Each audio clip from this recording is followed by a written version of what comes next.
दिल्ली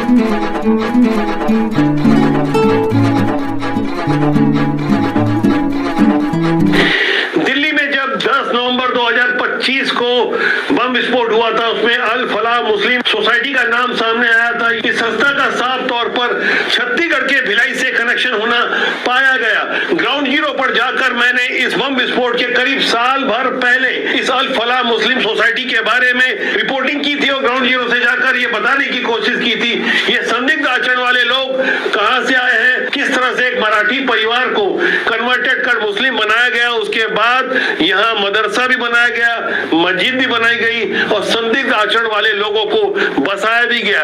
इस हकीकत की जांच एनआईए कर रही है और छत्तीसगढ़ वक्फ बोर्ड ने फिलहाल इनका रजिस्ट्रेशन रोक दिया है। इस बारे में एक वकील लगातार संघर्ष कर रही है जिनका नाम है रितु शेंडे। मैंने तब भी इनसे चर्चा की थी, आज एक बार फिर गहराई से चर्चा का मौका मिला है क्योंकि हमारे लगातार प्रयासों से अब बुलडोजर एक्शन की शुरुआत होने जा रही है। नगर निगम भिलाई ने इसे संज्ञान में लिया है, देर आए दुरुस्त आए। हमें नहीं पता कि बुलडोजर एक्शन कब होगा, लेकिन ग्राउंड जीरो से आप गहराई से इन तस्वीर और वीडियो पर गौर करें। जैसे कि पीछे लिखा है मस्जिद ए तैयबा, ये जगह है शांति नगर पुलिस थाने के ठीक पीछे। ये सरकारी मैदान है, सामने आप देख रहे होंगे सियान सदन लिखा हुआ है और ये पूरी चारों तरफ सरकारी इमारतों के बीच इस तरह से कब्जे की शुरुआत की गई थी और बाकायदा आप देख सकते हैं यह मैदान का नाम भी चेंज कर दिया गया, हसानी हुसैनी खामखा ग्राउंड, एक नया टाइप का नाम लिखा गया था। और ये इसके बारे में बता दूं कि ये जो कब्जा हुआ है ये कोई धर्मांतरित व्यक्ति है जो पहले हिंदू या बौद्ध धर्म को मानता था। उनकी बहन से हमने बात की थी एक बार, आज फिर उनकी बहन मेरे साथ है। शेंडे जी कन्वर्ट किए, थोड़ा क्लियर बताएंगे कैसे कन्वर्ट हो गया? क्या नहीं मालूम हमको क्या किए हैं उन लोगों ने। क्या मतलब हिंदू धर्म छोड़ के मुस्लिम हो गया? बिल्कुल मुस्लिम हो गया भैया, मैं उन्हीं को मारूंगा, तुमको जो करना है कर लो बोलता है। हमारे परिवार के सदस्य में ना हमारे पूजा पाठ में दखल साथ देता है ना कुछ करता है, मैं उन्हीं के साथ में रहूंगा। अभी आप बता रहे थे कि वो जो बिल्डिंग है अल तैयबा जिसको मस्जिद बता रहे हैं वो बिल्डिंग आपकी है, ये बता रहे थे? हाँ, उसमें पीछे वाला जो हिस्सा है हमारा भैया जिसमें लोग कब्जा कर लिए हैं और सामने जो लोग बढ़ा के अलग से बनाए हैं, चोरी चुपके लोग पूरा काम करते जाते हैं। सरकारी जमीन पे कब्जा कर रहे हैं? हाँ, सरकारी जमीन पे भी कब्जा कर रहे हैं। यहाँ डोम शेड बना हुआ है उसके आसपास के पूरे एरिया में कब्जा कर रहे हैं? हाँ, पूरा। अच्छा, ये लोग क्या नियमित रूप से वहाँ इकट्ठा होते हैं? कुछ बाहर के लोग आते हैं? कैसे? हाँ, बाहर के भी लोग आते हैं भैया। लोग हमारे यहाँ के कोई पहचान का व्यक्ति नहीं है। मेरा बेटा जो भाभी का जो बेटा है, भाई का बेटा, सगे भाई का बेटा है, वो वहाँ आता है, नमाज पढ़ता है जुमे के दिन में। और हम लोग उसको बना भी किया, मैं एक बार जाके तो घुस करके उसको बोली तो यहाँ पर क्या कर रहा है, मैं तो जो मर्जी आया करूंगा बोलता है। इतना बता उसके दिमाग को लोग डाइवर्ट करती है, क्या करती है भैया नहीं मालूम, क्या करते हैं, कुछ देते हैं लेते हैं, क्या करते हैं मुझे कुछ समझ में नहीं आता है। पहले मदरसा बना रहे थे लोग, यहाँ बच्चों को पढ़ा रहे हैं, कुछ कर रहे हैं ऐसे करके।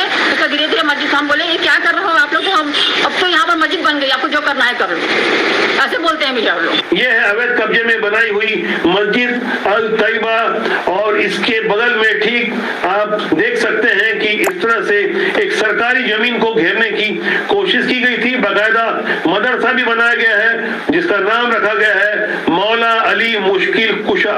और तो और शांति नगर थाने के पीछे के लंबे चौड़े सरकारी मैदान का नाम भी बदल दिया गया है, नाम रखा गया है हसनी हुसैनी खान खा ग्राउंड, शांति नगर, वैशाली नगर। अब इस बोर्ड की अंतिम लाइन पर गौर करें, जेरे एहतमाम अल फलाह मुस्लिम वेलफेयर सोसाइटी। फरीदाबाद की इसी सोसाइटी का नाम दिल्ली बम विस्फोट में आया था जिसकी जांच एनआईए कर रही है। क्या एनआईए की टीम गुपचुप तरीके से भिलाई में आकर जांच कर रही है? तो इस बारे में हमारे पास जो अपूर्ण जानकारी मिली है कि हाँ ऐसा हो रहा है, गहराई से पड़ताल की जा रही है। ग्राउंड जीरो से जब मैंने मदरसा मौला अली मुश्किल कुश की तस्वीर दिखाई थी तभी उसी दौरान हमने पड़ताल की थी कि इस मदरसे में आखिर यहाँ कौन पढ़ने आता है, क्योंकि आसपास मुस्लिम आबादी बहुत कम है, 1 या 2%। ऐसे में हमारी पड़ताल में पता चला कि यहाँ 418 बच्चों ने पढ़ाई की है। ये बच्चे कौन हैं, कहां से आए थे, ये बातें किसी को नहीं मालूम। वक्फ बोर्ड की टीम जब ग्राउंड जीरो पर समझने के लिए आई थी, जांच के लिए आई थी कि आखिर इस मुस्लिम सोसाइटी का रजिस्ट्रेशन किया भी जाए या नहीं। जब भी छत्तीसगढ़ मुस्लिम वक्फ बोर्ड को यहाँ गतिविधियां संदिग्ध लगी, ऐसे में आपको समझना होगा मदरसों का आचरण तो पहले से संदिग्ध रहा है, अब बच्चे भी यहाँ संदिग्ध रहे और बाहर से बुलाकर बच्चे यहाँ क्या वाकई दीनी तालीम ले रहे होंगे या कुछ और, ये आप गहराई से समझ सकते हैं। पूरे देश भर में जिस तरह से मदरसों की संदिग्ध गतिविधियां सामने आई है, यहाँ छिपाने लायक कुछ नहीं है कि इन मदरसों से कोई डॉक्टर इंजीनियर तो नहीं निकलता होगा, और सही में कोई डॉक्टर निकलते भी हैं तो किस तरह से दिल्ली में बम विस्फोट करते हैं। ये नतीजा है मदरसे जैसी तालीम का। जरूरी नहीं कि तालीम मदरसे से ही मिले, ब्रेन वॉश तो मदरसे में होता ही है, लेकिन बाहर भी इसी तरह की गतिविधियां चलती रहती है। हम लगातार ग्राउंड जीरो पर जाकर ये समझाने की कोशिश कर रहे थे कि भिलाई में जो लैंड जिहाद हो रहा है वो कोई मामूली लैंड जिहाद नहीं है, बल्कि आतंकी संगठनों से इनकी सांठगांठ हो सकती है। तभी यही कारण रहा कि बीते 6 नवंबर को लैंड जिहादियों ने मेरे ऊपर ग्राउंड जीरो पर रिपोर्टिंग के दौरान हमला किया था। 6 नवंबर के बाद एक बार फिर 30 दिसंबर को भी हमले की कोशिश की गई। भिलाई के कैलाश नगर के सन कैक्टस में एक निजी समारोह में मेरा जाना हुआ था। हम मित्रों के साथ कहीं भोजन कर रहे थे, लेकिन जिस जगह मेरी कार खड़ी थी उसमें पड़ने के बाद निकट ही किसी समारोह में आए हुए कुछ लोग हमारे कमरे में बलात् प्रवेश कर गए। उसके बाद जैसे हालात थे, मैंने खुद वो वीडियो शूट किया है, आप गौर से इन चेहरों को पहचाने। इतना ही नहीं, कमरे में घुसने के बाद हमारे मित्रों की वीडियो शूट करने लगे। बेहद संदिग्ध आचरण था, निकट ही किसी मुस्लिम परिवार का कोई कार्यक्रम हो रहा था, ये लोग वहां आए हुए थे। इस दाढ़ी वाले शख्स को पहचानिए, इसके बारे में हमें जानकारी मिली है। भिलाई के शांति नगर में अल फलाह मुस्लिम वेलफेयर सोसाइटी से ये व्यक्ति जुड़ा हुआ है। लेकिन आज जब मैं आपको रितु शेंडे से मिला रहा हूं तो आप ये मान के चलिए कुछ ऐसी गहरी बातें जो आपको सोचने को मजबूर कर देगी कि शांति के टापू कहलाने वाले छत्तीसगढ़ और छत्तीसगढ़ का एक शहर भिलाई, जिसे मिनी भारत कहा जाता है, यहाँ पर किस तरह से संदिग्ध आचरण के लोग लैंड जिहाद के माध्यम से अपने नापाक मंसूबों को कामयाब करने की कोशिश कर रहे थे। 10 नवंबर 2025 को दिल्ली बम विस्फोट में जिन डॉक्टर की गैंग का नाम सामने आया था, वो जिस यूनिवर्सिटी से जुड़े हुए थे, क्या अल फलाह यूनिवर्सिटी का सीधा संबंध अल फलाह मुस्लिम वेलफेयर सोसाइटी से है? इस बात की जांच चल रही है। ये मिलते जुलते नाम वाली संदिग्ध आचरण की जो समिति है, जिसका कार्यालय आपने भिलाई के शांति नगर में देखा, यहाँ की संदिग्ध गतिविधियों की बहुत बारीकी से फिलहाल पड़ताल चल रही है, जिसके बारे में मैंने एक बार फिर दिल्ली बम विस्फोट के 2 महीने पहले ग्राउंड रिपोर्टिंग की थी। 13 सितंबर 2025 को वो खबर हमने प्रसारित की थी। आज एक बार फिर इन लैंड जिहादियों की असल सूरत हम बेनकाब कर रहे हैं। रितु शेंडे को आपसे मिला रहे हैं। रितु शेंडे जी, आपका स्वागत है राष्ट्रबोध में। हमारे पास भिलाई नगर निगम जोन 2 कार्यालय का एक पत्र आया है, जिसे आप अपने स्क्रीन में देख सकते हैं। इसमें साफ तौर पर यह बताया गया है कि आपका जो घर है, आप जहाँ रहते हैं, उससे लगा हुआ वो मस्जिद और मदरसा का इलाका है, जिसे अवैध कब्जा बताया जा रहा है, जिसे अल फलाह मुस्लिम वेलफेयर सोसाइटी द्वारा संचालित किया जा रहा है। इस पर क्या हकीकत है? आप तो संघर्ष कर रही है, लेकिन आपको ही आरोपी बना दिया गया है। संपत्ति कर भी मैं जमा करती हूँ। पूरे भोलानाथ शेंडे की संपत्ति है, जिसकी भोलानाथ शेंडे की संपत्ति है। भोलानाथ शेंडे कौन है? मेरे दादा। आपके दादा जी? आपके दादा के नाम पे संपत्ति है, अभी भी है। अभी वर्तमान में मेरे पेपर भी हैं। और क्या बोलते, इसमें इन सोसाइटी वालों लोगों ने कब्जा किया, जबरदस्ती कब्जा किया, और वेलफेयर सोसाइटी को भी वहाँ पर जिस नाम बोल रहे हैं आप, वो उसका उल्लेख उसमें है। आपके घर के कुछ लोग इसमें कन्वर्टेड हुए? हाँ, इसमें मेरे चाचा, 2 चाचा मेरे कन्वर्ट हुए। एक का नाम हाजी कमाल शाह, और पहला पुराना नाम क्या था, नया नाम क्या? पहला उनका कुंडलिक नाम था, उनका कुंडलिक शेंडे। राइट। हाँ, और उसके बाद उन्होंने हाजी कमाल शाह किया, और हाजी कमाल बन गए, और कमाल शाह के साथ ही अपने पिताजी का नाम परिवर्तित करके करामत शाह रखा। पिताजी का नाम? हाँ, पिताजी का नाम भी करामत शाह कर दिया कुंडलिक शेंडे ने। मतलब आपके दादा का नाम? मेरे दादा का नाम भी परिवर्तित कर दिया। और ऊपर से एक और चाचा थे जो चुन्नीलाल थे, और उन्होंने भी अपना नाम साबिर शाह करके करामत शाह कर दिया, पिताजी का नाम जी। तो इसी आधार पर ये आपके नाम पे नोटिस आई हुई है, जिसमें साफ तौर पर लिखा गया है, ये लेटर आपको एड्रेस किया गया है, और 15 दिन के भीतर बेदखल करने के लिए आपको आदेश दिया गया था, और लिखा गया है कि आपने उसका पालन नहीं किया है। अब मुझे बताइए कि वहाँ आपका घर बाजू में लगा भी हुआ है, आपकी ये संयुक्त प्रॉपर्टी थी, उसमें कुछ लोगों ने कब्जा कर लिया, आपका ये कहना है जी? एक हिस्से में आप रहती हैं। मेरे जो छोटे चाचा जो थे, पिताजी ने ही पाला पोसा बड़ा किया, बाद में वो कन्वर्ट हुए, और उन्होंने अपना धर्म परिवर्तित किया, पिताजी का भी नाम परिवर्तित कर दिया। तो मेरे दादा ने खुद अपने ही बेटे पर आरोप लगाया कि इन्होंने मेरा नाम परिवर्तित कर दिया, धर्म परिवर्तित कर दिया, और उसके हिसाब से हमको डिग्री हासिल हुई है। 1988 की डिग्री हमारे पास में है, जो भी भोलानाथ शेंडे की संपत्ति में शो कर सकती हूँ। मतलब कुल मिला के कानूनी दांव पेच में मामला उलझा हुआ है। हमारे देश के सड़े हुए कानूनी सिस्टम के कारण कुछ दीवानी मामले हैं, तारीख पे तारीख का जो सिलसिला चलता है, संपत्ति से संबंधित मामला है, आप खुद वकील रही हैं, आप खुद प्रैक्टिशनर रही हैं, कानून को भी आप बेहतर समझती हैं जी।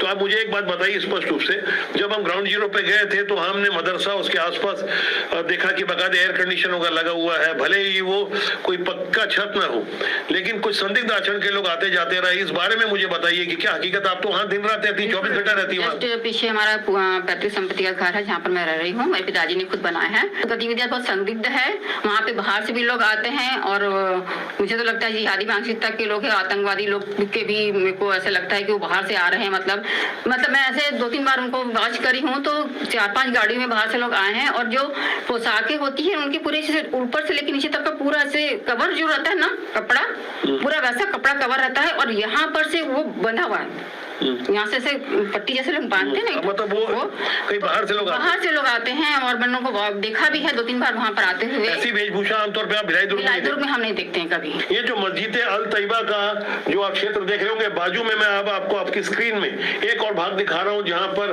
अवैध कंस्ट्रक्शन शुरू कर दिया गया था। रितु शेंडे जी ने अपनी मेहनत से संघर्ष करते हुए उन लैंड जिहादियों को आईना दिखाया, जहाँ से अवैध निर्माण तो रुक गया लेकिन अवैध कब्जा नहीं हटाया गया। क्या हकीकत इस बारे में बताइए। हाँ, अभी आज दिनांक तो अवैध कब्जा नहीं हटाया गया है और हमको यहाँ जोन से आदेश आया है कि आप हटाइए, तो हम उनको बोले हैं कि सर ये संपत्ति हमारी ही है और इसमें कब्जा किया गया है, तो आप इसको हटाइए अपने से कि वो मतलब बेजा कब्जा किया गया है। आपको कहीं ऐसा नहीं लग रहा है कि जब दिल्ली में बम विस्फोट हुआ 10 नवंबर 2025 को, उसके बाद से ही क्योंकि इस संस्था का नाम सामने आया, अल फलाह मुस्लिम वेलफेयर यूनिवर्सिटी का नाम सामने आया, तभी ये जांच एजेंसियां और स्थानीय नगर निगम वगैरह एक्टिव हुए थोड़ा? जी, ये कहना आपका सही है बिल्कुल भी, क्योंकि मैंने आवेदन बहुत समय से दे के रखा है। कई मैं 2011 से संघर्ष कर रही हूँ, 11-13 से संघर्ष कर रही हूँ उनके पीछे और उसके मेरे दस्तावेज भी उपलब्ध हैं यहाँ पर अभी। रितु जी, आप अल फलाह मुस्लिम वेलफेयर सोसाइटी के जो लोग वहाँ संदिग्ध गतिविधि में रहते हैं, जैसा कि आतंकी गतिविधि में फरीदाबाद में इस यूनिवर्सिटी का नाम आया है, हमारे पास कुछ तस्वीर है। कुछ लोग बेहद संदिग्ध आचरण वाले कल हमारे ऊपर हमला करने की कोशिश किए, हमें धमकियां दे रहे थे। इन चेहरों को आप क्या पहचानती हैं, जिसे मैंने खुद अपने मोबाइल में शूट किया था? इससे आप पहचान पा रही हैं इस व्यक्ति को? जी जी सर जी, ये अल फलाह मुस्लिम, ये जो दाढ़ी वाला व्यक्ति है, हाँ, ये जो जैकेट पहना ये वाला व्यक्ति, मैं हाथ दिखा बता सकती हूँ। जी, आप अपनी स्क्रीन में चेहरे को गौर से देखिए। रितु जी भी इन्हें पहचान रही है, हम भी इन्हें पहचानने की कोशिश कर रहे हैं कि आखिर हमारी लैंड जिहाद की उस खबर के बाद इतनी बौखलाहट क्यों, और किस तरह से बलात् कमरे में प्रवेश करने के बाद ये हमें खुलेआम धमकियां दे रहा था। इन्होंने हमको भी धमकी दी है जान से मारने की। इस व्यक्ति जो दिखा रहे भैया ने बताया है हमको, इनसे हमसे पहले ही बहस हो चुकी है कि आप हमारे घर में क्यों आते हो, यहाँ काम क्यों करते हैं, क्यों मस्जिद बाजार से बना रहे हैं ऐसे करके। तो इस व्यक्ति ने भी हमको जान से मारने की धमकी दी है। हम तुमको देख लेंगे, तुमको जो करना है तुम कर लो, हम तुमको तो ऐसे गाड़ देंगे कि पता भी नहीं चलेगा।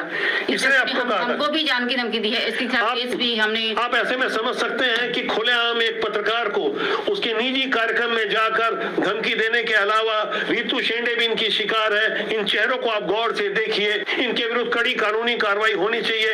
हम कोशिश कर रहे हैं ऐसे और भी चेहरे बेनकाब हो जो हमारे और आपके बीच अभी भी मौजूद हैं। यानी कुल मिलाकर यहाँ छिपाने लायक कुछ नहीं है। डंके के चोट पर जानबूझकर इस तरह का जब लैंड जिहाद होता है, सिस्टम में बैठे हुए जिम्मेदारों को भी ये बात पता रहती है, न केवल अधिकारियों को बल्कि सफेदपोश नेताओं को भी। लेकिन हैरानी की बात यह है कि राजपूत लगातार अपने मिशन में लगा हुआ है। यह बताने की कोशिश कर रहे हैं कि कुछ संदिग्ध आचरण के लोग जो समाज और देश के लिए घातक हैं, ऐसे लोग जो ग्राउंड जीरो पर पत्रकारिता करने वाले पत्रकार को नहीं छोड़ते, सिस्टम को नहीं समझते, कानून को नहीं मानते, और तो और जब अपना धर्म बदलकर मजहब को स्वीकार कर लेते हैं, अपने बाप तक का नाम बदल देते हैं, ऐसे लोगों के विरुद्ध गाज गिरने वाली है। बुलडोजर एक्शन होगा। अंदर खाने की कोई जानकारी हमारे पास है, हम लगातार आपसे साझा करते हैं।